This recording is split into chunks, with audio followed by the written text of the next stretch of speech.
you, and welcome to all of you for joining Labor for Higher Education's Hands-Off Rally and Press Conference this beautiful afternoon. My name is Margaret Cook, and I am the Public Healthcare and Education Workers Sector Vice President of Communication Workers of America, CWA.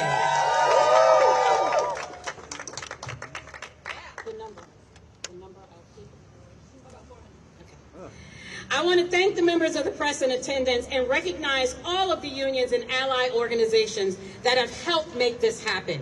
AAUP,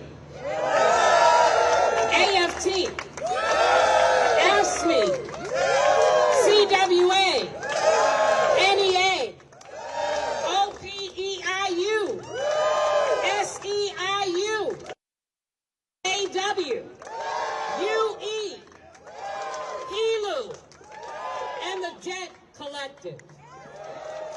I also want to give a shout out to the over 400 workers and activists joining us virtually as they prepare to phone legislators. Cumulatively, these unions I've mentioned represent millions of American workers, and we are proud to stand together in solidarity today to say hands off. Hands off our health care. Hands off our research. And hands off our jobs. This afternoon, you are going to hear from a number of speakers who will each touch on these themes: how the Trump administration and the unelected extremist billionaire Elon Musk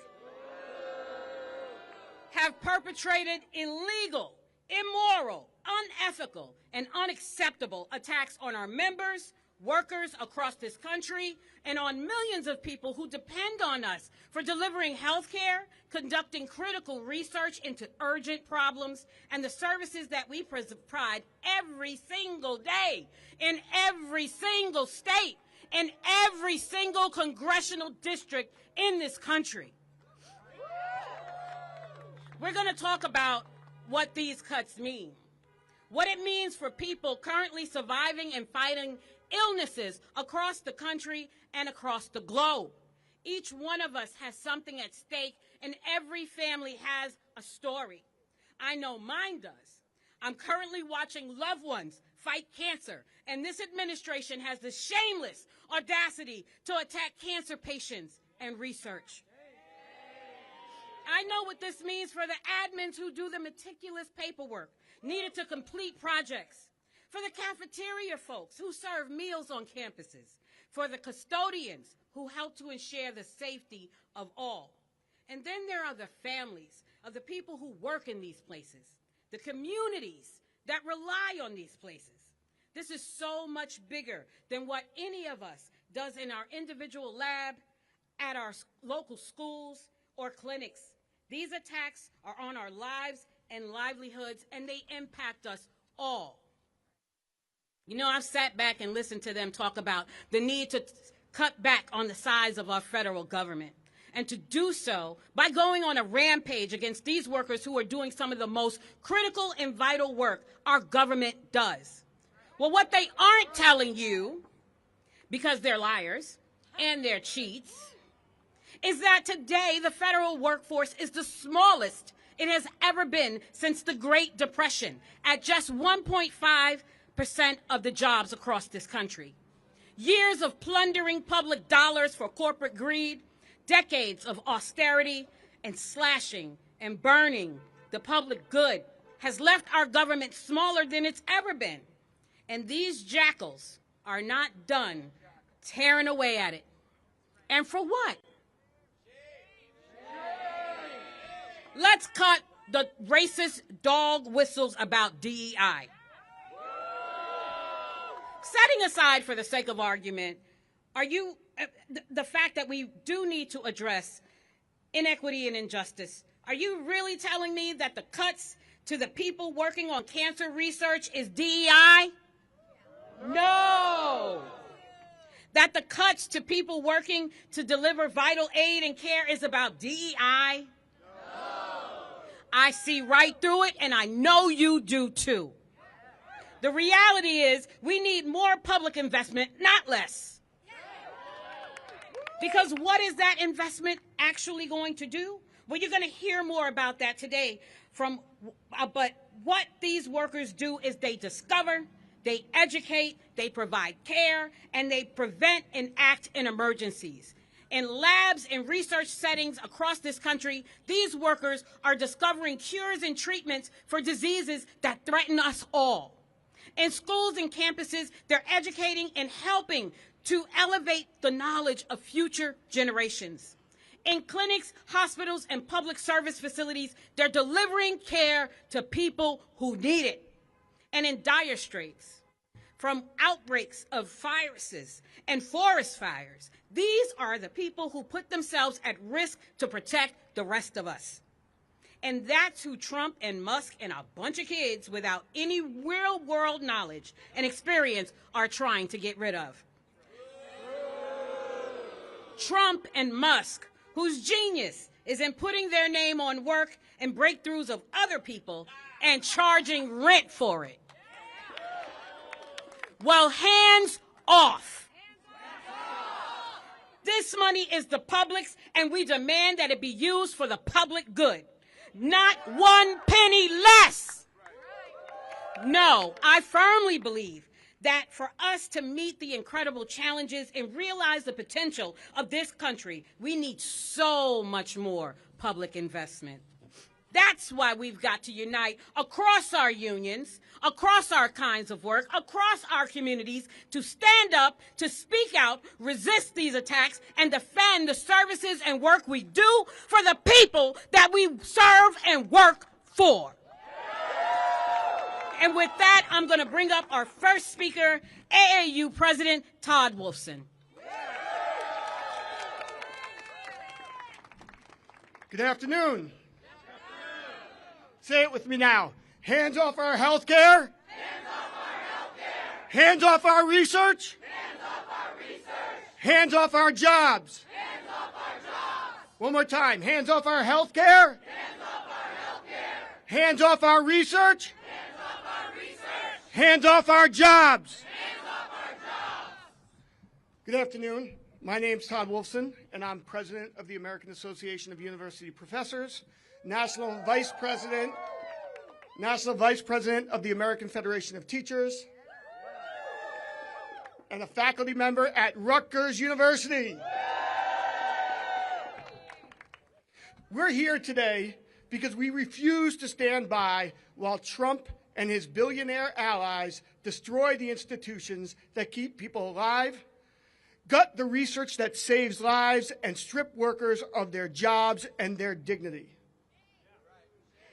And this is not the first time that we have watched Trump attack the very people who keep us alive, workers, educators, and researchers, gutting the public health and higher education systems that stand between us. Not long ago, he and his cronies slashed pandemic funding, leaving hospitals and frontline workers scrambling to save lives with fewer resources. Boo! Now they are hollowing out the NIH, CDC, NSF, and many other federal granting institutions, cutting the legs out from under every American and everybody who's trying to keep us safe. Excuse me. Thank you. And this isn't just about numbers. It's about whether people live and die.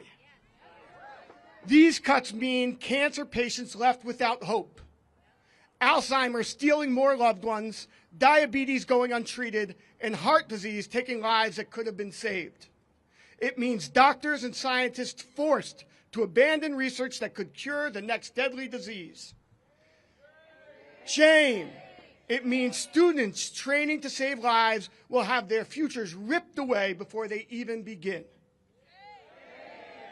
And it means thousands of workers, the researchers in the labs, the nurses at the bedside, the educators in the classroom, the custodians that keep our hospitals running, thrown into uncertainty, struggling to make ends meet, all because billionaires decided their profits matter more than lives. I want to make this really clear to everyone. Trump's reckless cuts will kill. Trump's reckless cuts will kill. If you've ever had a loved one who needed a breakthrough cancer drug, if you ever relied on a vaccine to protect your family, if you ever counted on doctors having the best research at their fingertips, you should be furious. Because the future of medicine is now being dictated by men who see human life as expendable in the pursuit of their wealth and in the pursuit of their power. This isn't about streamlining government or reducing waste. This is about consolidating power at the expense of working people. The America that Trump and Musk are trying to create is not the America I was brought up to believe in and fight for. The America they want to forge is cruel and cold, laying off workers with no severance, cutting funding to healthcare, education, and critical social services that every American needs, punching down on women and people of color, immigrants, and the LGBTQ community. These are the actions of cruel, weak people. But in response to their cruelty, in the last few weeks, I have seen something very different. I see a country where people want to care for one another. I see people who don't want to punch down, but instead are ready to stand up and fight for America that stands for all of us. And alongside that, I am calling on every single politician, red state and blue state, who claims they stand with working people to prove it. Stand up for our health care, stand up for our jobs, stand up for higher education. And let me remind them of something. We are in every city. We are on every campus, in every hospital, in every lab. And we are not backing down. So if you are angry and you're ready to fight, let them hear it. Say it with me. Hands off our health care. Hands off our research. Hands off our job. We are here today, we'll be here tomorrow, and we'll fight for as long as it takes, because when we stand together, we win. Solidarity forever. And I think our next... Oh, pass it back to Thank you, Todd. Okay, next up, we're going to hear from one of our affected worker leaders, Emilia Ventriglia. Hello, everybody. My name is Emilia. I use she, her pronouns, and I am a PhD researcher, and I study how the brain responds to antidepressants because we need to find better treatments for suicide prevention. I'm also president of our union of 5,000 early career researchers, UAW 2750, at the National Institutes of Health. You know, at the NIH, we are the world leader, the largest public health research institute.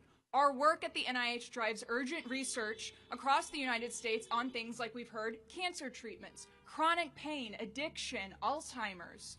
Yet right now, that work is under attack. We're under so many freezes right now that stop the American taxpayer from receiving the medical advancements they paid for. This is theft of our future. It's theft of our education, of our science. It's theft of our health and our rights. There's hiring freezes right now that don't just put a pause on recruitment of the next generation of researchers. They're firing NIH researchers through a loophole of people who are recently promoted or are facing routine annual renewals. Every single one of these jobs lost means a cure that's delayed or a breakthrough that may never happen. The life-saving work that UAW members do at the NIH and at universities across the entire United States are being threatened. Nobody voted to halt cancer research. Nobody voted to cut life-saving treatments to heart disease. Diabetes affects millions of Americans. Is that a left-wing agenda? I don't think so. The American people rely on our work. Your families rely on your work. My mom relies on our work. This is about our health and our lives, and we're not going to stand while they try to tear it down. Stand up, fight back.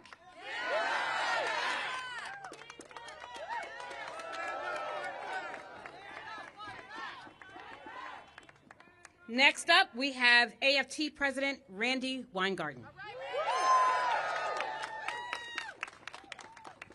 Can you imagine that we're even have to say that fighting cancer is not a left-wing fight?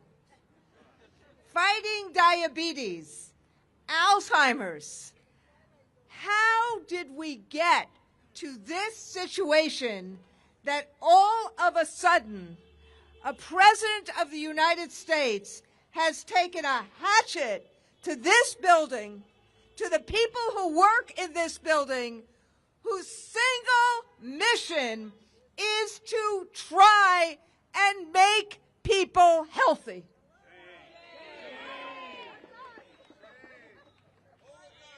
And look, yes, it's the oligarchy, but it's more than the oligarchy, which is think about why we, if you think about who's here, these are workers from a labor movement who are basically saying to the people in America, we, the scientists, we, the researchers, we, the workers, believe in you, believe in what we do for you, and we are not going to stop fighting for you. That's not left-wing, that's not right-wing, that is America, and that is American values, and I am honored and proud to stand here and stand with all of these workers who are side by side with me right now.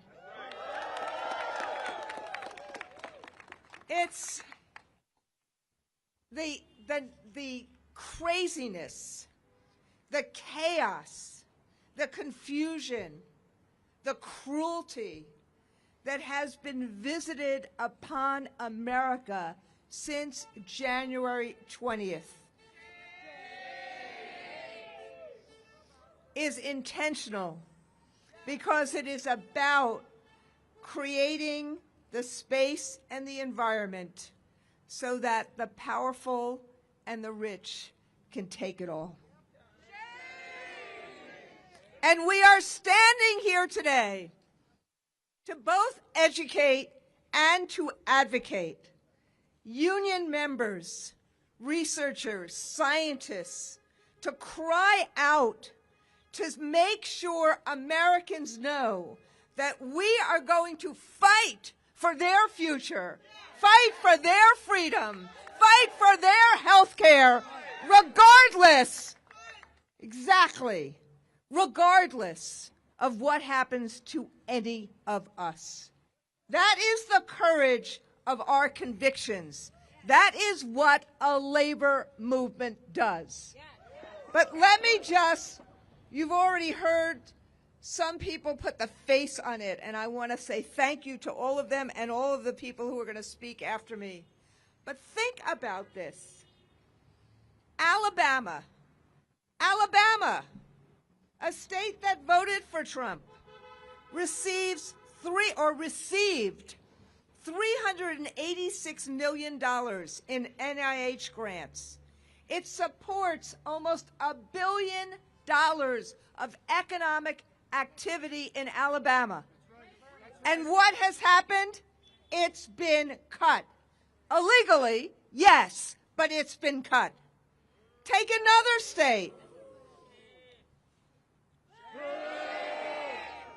New Jersey receives about $400 million in grants that support $1.3 billion in economic activity in the state. That has been cut. And then there's Texas, one of the largest states in the country. It receives $1.85 billion in NIH grants, and that supports almost $6 billion in economic activity for the state. I can go on and on in terms of what this is. We're talking about economic activity that colleges and universities do in neighborhoods and communities across the country. Why, in God's name, would anyone try to cut that funding? How cruel could you be? How craven could you be to cut that kind of economic activity that supposedly Donald Trump said he was coming into office to try to help? How is that helping communities in Texas, in Alabama, in New Jersey, or all across the country? And worse, what about that cancer patient who had treatment that then got taken away? How is that helping? How is that helping the diabetes patient? How is that helping the research for Alzheimer's? All this is just cruel. It's cruel. It's craven. It's confusing and it's chaotic and it's intended to make us bow down and say, do whatever you need, Mr. Trump, because we just need you to stop this. Now, are we going to stop fighting for the funds we need? Are we going to stop fighting for the universities and the research institutions we need?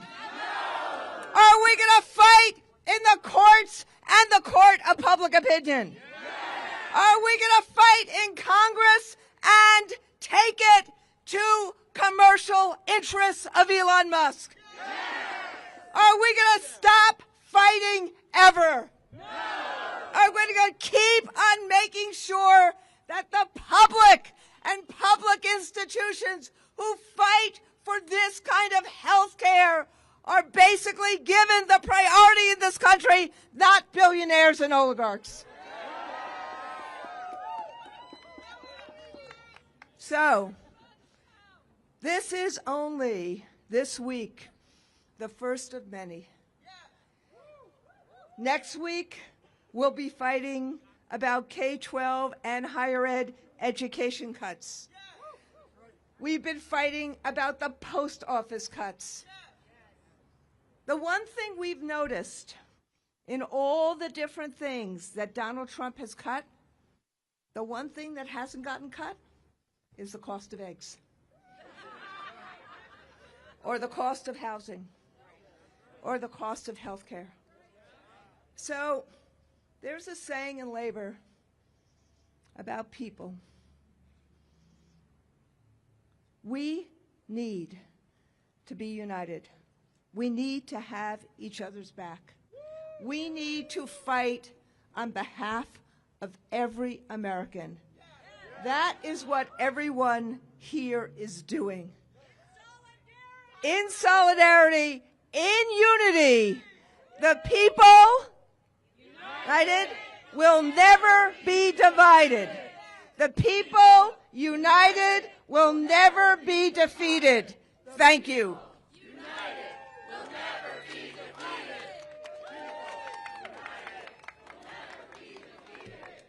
Thank you, President Weingarten. Next up, we have AFL-CIO President Liz Schuler. Thank you so much, Margaret. It is an absolute honor to be here with you today, and I'm standing here strong and in support of all the people you see behind me and all the people across this country who are saying enough is enough. And I'm so honored to be here with Randy and Todd and all of our movement leaders. But I really want to thank Amalia, and I want to thank Annika, who you'll hear from in a minute, because sharing their stories takes so much courage in this moment, if you think about what we're grappling with. And I want to just appeal to all the activists who are out there today. I'm here standing on behalf of the AFL-CIO, which is a federation of 63 unions, 15 million working people, and we're standing up for all working people. We're standing here today on behalf of our heroes, the higher ed workers, the researchers, the allied workers at colleges and universities, And we are saying today, you're not just taking them on, you're taking on the entire labor movement of 15 million workers. Now, I heard there's an email going around. Someone wants to know, what is it, the 5 things that someone got done last week if you worked in the federal government? So I thought I'd start with the 5 off the top of my head for Elon. We cure cancer. We treat Alzheimer's. We stop pandemics. We come up with miracle drugs like Ozempic that tens of millions of Americans count on, and we save lives. How about those 5 things?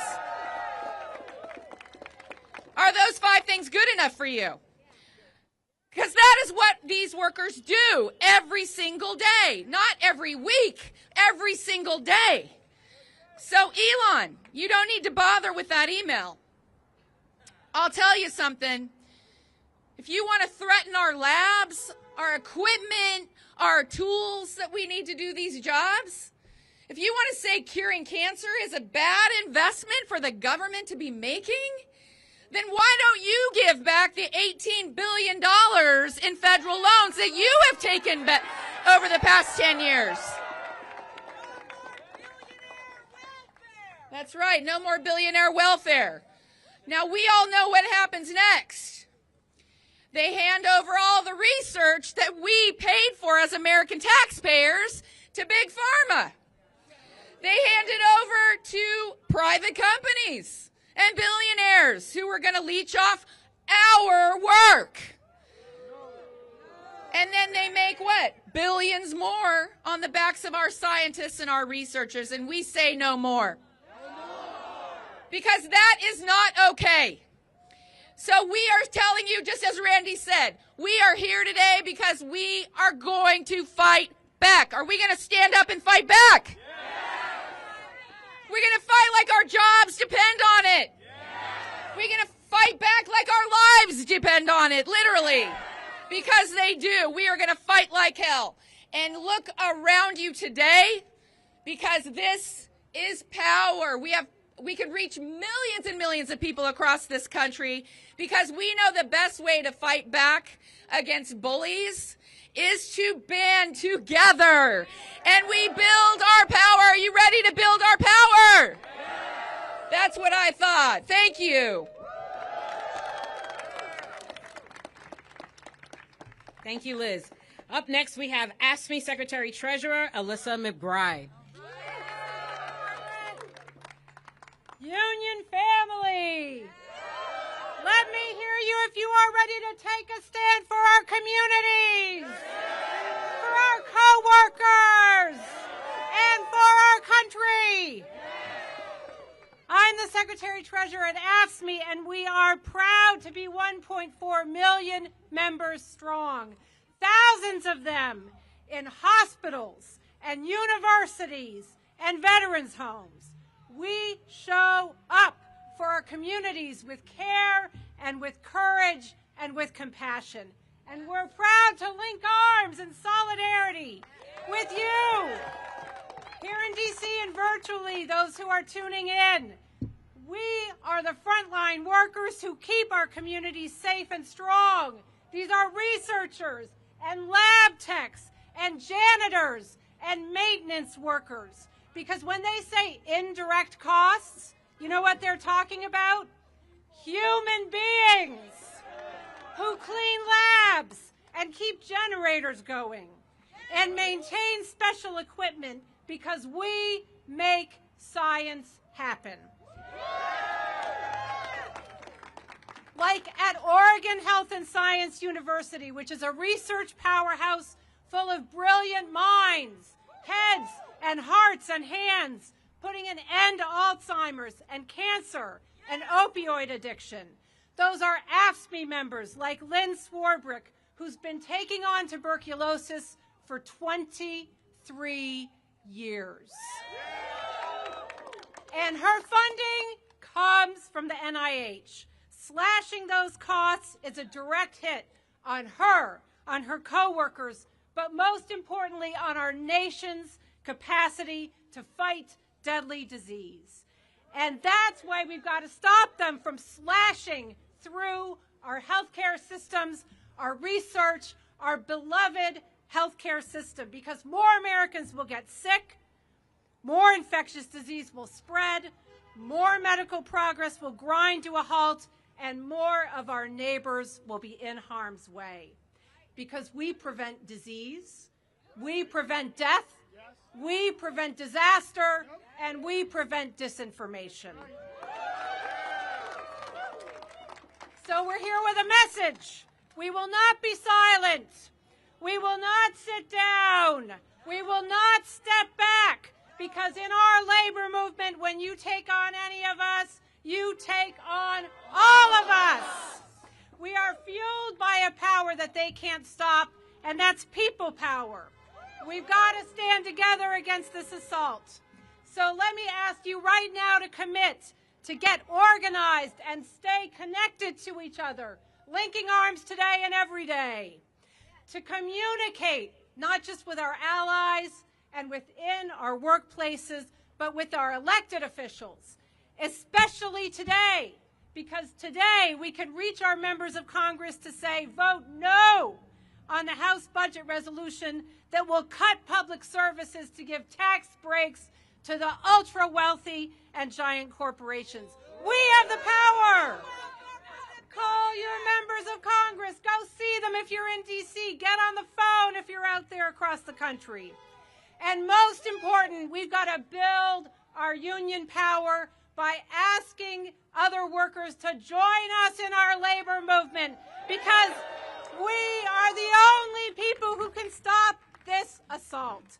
Thank you for showing up, for standing strong, for speaking out in solidarity.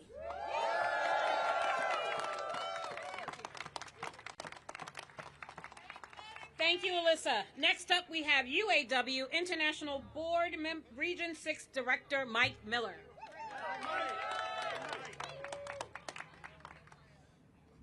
Good afternoon, everyone. UAW represents 5,000 fellows at NIH and over 100,000 workers at universities and research institutes across the U.S., many of whom are funded by federal grants. From finding cures to rare diseases, cancers, and Alzheimer's, to restoring vision to the blind and developing non-addictive opioid pain relievers, their work is saving lives and making them better every day. Their work also has huge economic benefits. Every dollar invested into NIH research equates to $2.46 in economic activity. In 2023, NIH funding supported over 400,000 jobs in the United States and created nearly $100 billion in economic activity. During Trump's first term as president, NIH funding increased by over $10 billion, which translated to an increase in 60,000 jobs and injected $20 billion into communities across every single state. And so much of the research conducted at the NIH and at universities funded by the federal government is research that the private sector simply cannot or will not undertake because it's too risky or too early stage. But this critical research enables accelerating scientific innovation and economic growth, and it has led to some of the most important medical breakthroughs in human history. But the Trump administration and its billionaire backers are right now engaged in an all-out war on research workers. They're trying to gut critical funding, fire workers, censor life-saving research, attack higher education, roll back principles of scientific integrity, and impose research grant freezes that sabotage health innovation and research. The Trump administration is doing all of this in the name of savings and efficiency, but we know the truth. The truth is that these actions will destroy jobs, decimate communities, slam the brakes on ongoing clinical trials, and set the U.S. back decades in terms of training the next generation of world-class scientists like Emilia and Annika, who you're about to hear from. The truth is that every single day, this chaos and these cuts rule over our health research infrastructure, has devastating long-term impacts in the fight against chronic diseases like cancer, diabetes, heart disease, and so much more. And the truth is that every single day that chaos and cuts rule, the only ones benefiting are the billionaires and corporations who want complete control over our health economy so they can make massive profits off the backs of workers and patients. The new Health and Human Services Secretary says we can't trust Big Pharma to do what is best in the best interest of the American people or to prioritize anything over their own profits. Well, the UAW agrees with that message. Drug prices in this country are already astronomical, and Big Pharma and other corporate actors have consistently stood in the way of policies like Medicare for All that would actually bring costs down and improve access to quality care. But if you want to stand up against profiteering and corruption in the healthcare industry, you don't slash research in the public interest, and you don't go after the federal workers and university workers who make it happen. Those attacks only serve to further privatize our health economy. What we're seeing from this administration is a corporate power grab, plain and simple, and it's one that will only make people sicker in the long run. But we workers see this power grab for what it is, and we're fighting back. Tens of thousands of researchers last week have formed unions in recent years and have begun organizing against the cuts to critical research funding, including hundreds who are on a phone bank right now calling their members of Congress to urge them not to cut this funding. And there were tens of thousands who were in the street, many of us included, all last week, protesting the same thing. Our power is growing, and support for research funding goes across all sectors of the UAW and the U.S. economy. Last week, UAW President Fain was meeting with auto workers in Toledo, Ohio, and a worker came up to him and relayed a story about his young twins who had a rare disease and were treated at the NIH Clinical Center in Bethesda. Funding for NIH and for scientific research is a working class issue that impacts people across all walks of life, and we're calling on members of Congress from both parties to step up and fight back.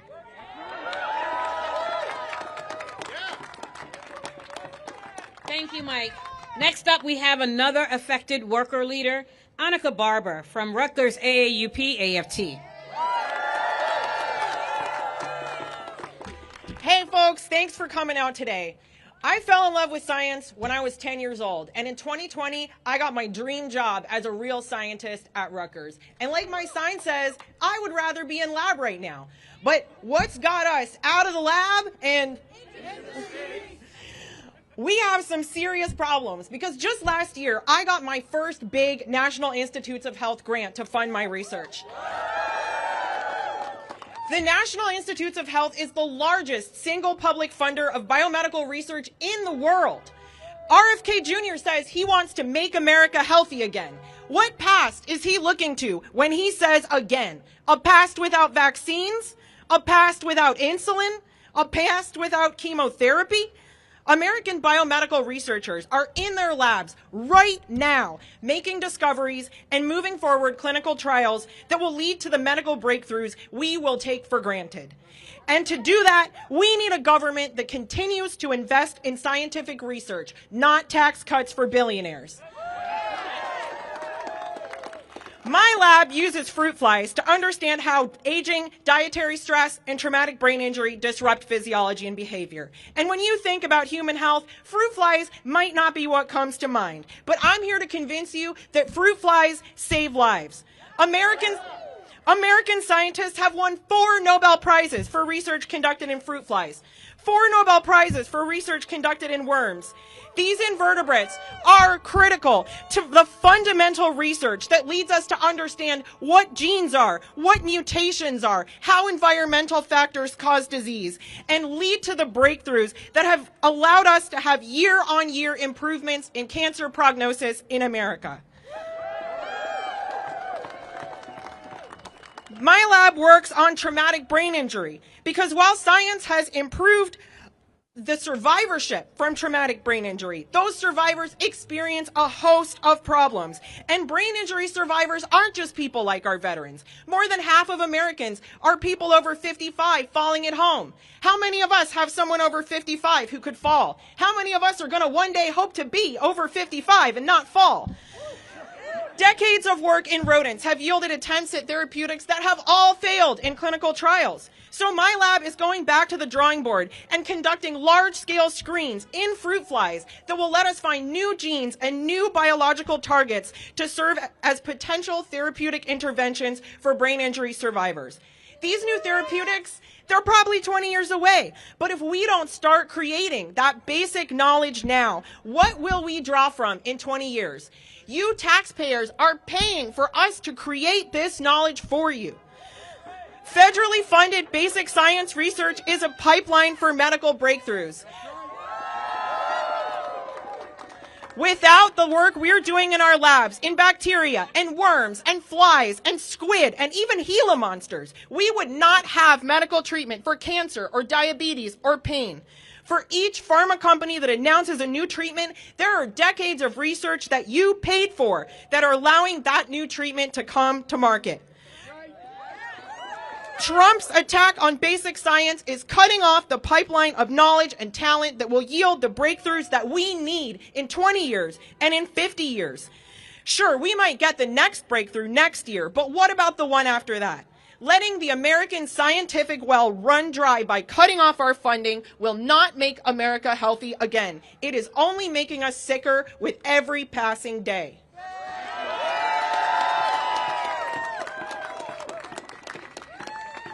Thank you, Annika. Next up, we have UE General President Carl Rosen. Good afternoon, everybody. UE represents 30,000 graduate workers at research universities across the country. Our members do the crucial work in labs and classrooms that allow our society to make advancements, as you've been hearing, in human health, to address human needs, to literally save lives. Cuts to research funding are a direct theft from working people for the benefit of the billionaires who are now running the federal government. It's a theft from working people because thousands and thousands will lose their jobs. But it is also stealing a better future from all working people, a future where the research of today results in healthcare breakthroughs that can cure the illnesses that so many Americans are afflicted with. A future where the research of today can fix the poisoned environment that so many of us are forced to live in. A future where the research of today can help address mental health issues, drug abuse, and other problems that end lives too early in this country. Instead, the Trump administration is trying to slash research funding so they can divert the money into huge tax cuts for the billionaires who are pulling the strings. Is that right? No! Is that right? No! Americans didn't vote for funding cuts to basic research.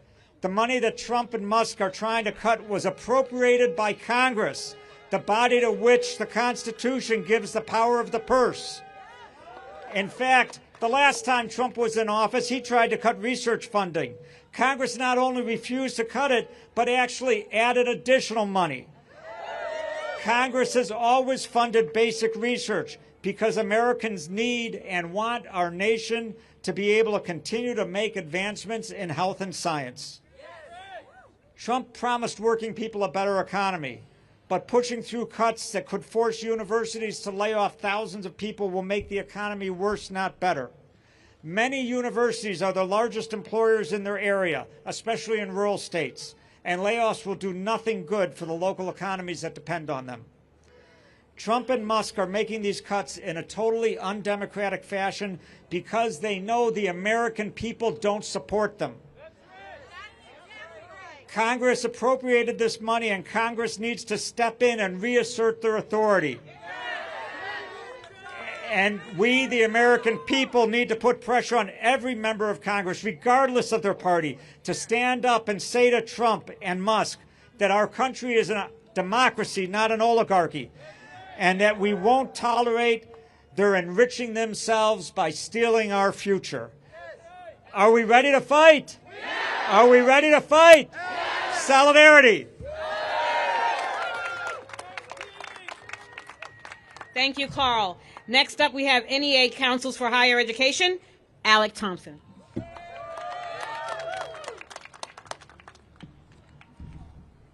Good afternoon. I'm proud to be standing here today as a community college professor a long-serving NEA member, and the newly elected president of the National Council for Higher Education. Thank you. We're here today because dramatic changes have been proposed which threaten our colleges and universities. These institutions are critical to the very health of our nation as they provide transformational experiences that not only positively reshape the life trajectories of our individual students, but they also serve to lift up and improve the entire fabric of our society. The current crop of proposals, eliminating the Department of Ed, stripping funding from college and universities, rolling back civil rights protections, represent a deliberate effort to reduce the importance and impact that colleges and universities have in shaping American life. Our system of education is facing a punitive, vindictive, amoral retrenchment whose intentions stand in direct opposition to their core mission. The proposed changes will not improve our nation's higher education system. Instead, they will have the opposite effect. Colleges will become less accessible, students' learning will be narrowed, and the overall quality of life in America will be markedly diminished. The arbitrary and capricious rulemaking efforts surrounding federal grants threaten to pull hundreds of millions of dollars from colleges and universities. Make no mistake, this is a deliberate and massive defunding of higher education. Gutting the funding of these schools means that college will become more expensive, and students who, alongside their families, lack the necessary resources to self-fund a collegiate experience will be forced into a financial world with higher costs and more private predatory loan offerings. Costs will not be reduced. They will simply shift the students to the raising of tuition and fees. Beyond the cost to individual students, critical medical research you've heard today on areas such as cancer, heart disease, Alzheimer's, diabetes, viral pandemics are all being directly harmed by the Trump administration's actions. Reducing the work in these areas that not only has immediate negative health consequences, but creates a legacy of damage, right? Limiting the education and training of tomorrow's leaders in these critical areas. The simple reality is that the colleges and universities represented here today are in the forefront of innovative research that improves the lives of people here and throughout the world. So what then gives the energy to these cruel proposals? They are driven by people who embrace efficiency over equality, privilege in place of opportunity, and self-interest over community. However, we are collectively committed to pushing back against these unwanted destructive measures. The fact of the matter is we do not live in a society where policy is unilaterally dictated. We do have a voice. We do have power. We can and will fight. We can and will win.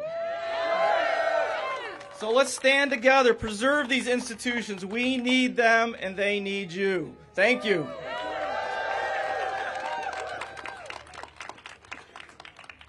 Thank you, Alec. And last but certainly not least, Levin Kim from UAW and the chair of Higher Education Labor United, HELU.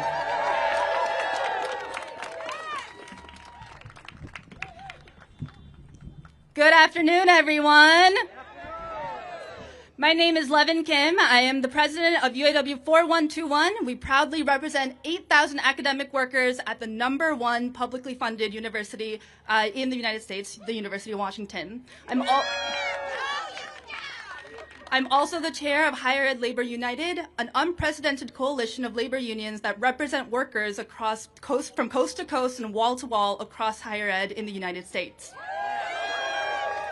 I'm really proud to be standing here today alongside all of the fighters and all of the academics that you've heard today that are building the America of tomorrow.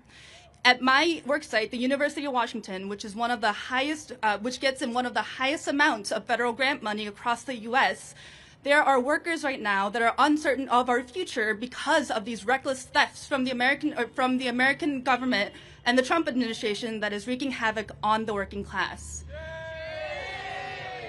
Across our campus, PhD admissions are being cut, being stalled. There are hiring freezes, and make no mistake, the theft that is going on right before our eyes is going to have an impact for generations to come. But at Higher Ed Labor United and all of the unions that are here today, we are here fighting because we have a different vision for how the future should work. We believe in two simple truths. One is that public money should go to public goods. Secondly, we believe that our shared future is worth investing in and fighting for. That is why we are here today, and that is why we're going to continue to keep fighting. And our message is clear. To our work sites, to our employers, we have one message. Follow our leadership. Center the voices of your workers when you're joining us in this fight. As workers, we know and we make these institutions run that makes America run. We call on our institutions and our employers to do right by us and follow our leadership. We call on our elected representatives to, again, follow our leadership and stand up to the billionaire class. Come on, guys. These are the two simple demands that we have for every one of us. And for all of the workers that are out here and all of the workers that are listening in, join your union, get organized, and from wall to wall and coast to coast, join the fight by joining Higher Labor United and joining in the fight. As organizers, as a part of a growing and fighting labor movement, we know how to build a future with our own voices and our own work. We know, just like my local name stands for, that through one-to-one organizing, for one-to-one, we can build a future that actually centers our needs and deserves to have us in it. Thank you.